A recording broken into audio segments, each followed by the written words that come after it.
Welcome. In this tutorial, we'll be going into the understanding of how to read a report. Let's start by executing the report we created. Parking Time Report. Report results will be broken down into two panels. One is the list of contents. This will be all the tables and charts that we told the system to queue. The second panel is the table breakdown. Here we can see whatever table we've selected. Next, we'll go over table options, which are the top section of buttons on the table panel. Tables can be pretty long depending on how much information you pull. In some instances, they can be several pages. The first button is the first page button, then the previous page. Here you can enter in the page number manually, then the next page, and finally the last page button. Here you can see the number of rows or items on your current page, while here you can control how many rows load per page.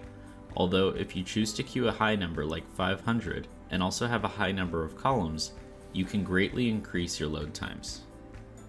You can use this button to export to PDF or this one to Excel. The last button is if you need to export to more than one file type, including the ones we've already spoken of, HTML, XML, and CSV. Here you can print a report directly from this page, and here you can clear the current report that's queued. And the last of these is the map report view and the dual report view. The map report view is what you can see here, where there is a half panel showing a report and half panel showing the map. Dual report view allows you to see two different tables from the same report, and the second table will take the place of the map here. Now let's take a look at our first table, statistics. Statistics tables are always two columns, the label on the left and the information on the right. This is a bit different than other report tables, as we'll see later in this tutorial. Now let's take a look at the parking times table. The first thing you'll notice is the top section that appears. These are different groupings, such as unit, date, and detailization. These are different branches and they make up a report tree. You can click on any of these tabs to expand all of the tree related to that branch.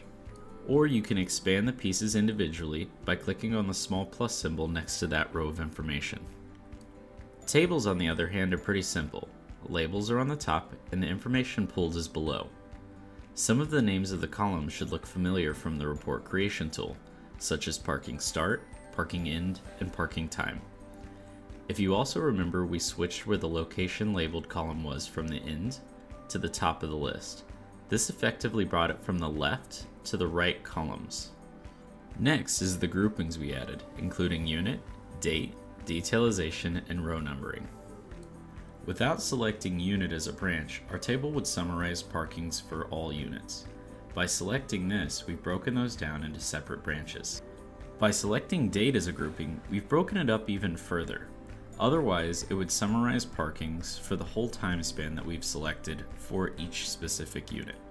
Detailization breaks down the tree even further into individual events, so that way we don't just summarize parkings for a whole date. And row numbering is a useful tool that helps make sense of all the different rows. Every time a branch is expanded, it creates a point 1, and every time it goes down the row, it counts up. Now that we've gone over the tables themselves, the last thing to go over is the map outputs we've created in the report creation tutorial. If you remember, we selected parking markers and trip routes. This is the result of us checking those checkboxes when creating this report. Congratulations and thank you for completing our tutorial on report reading. I hope by now you feel a little more at ease when operating through our platform. To further extend your knowledge of our platform, check out our other video tutorials. I'll see you next time.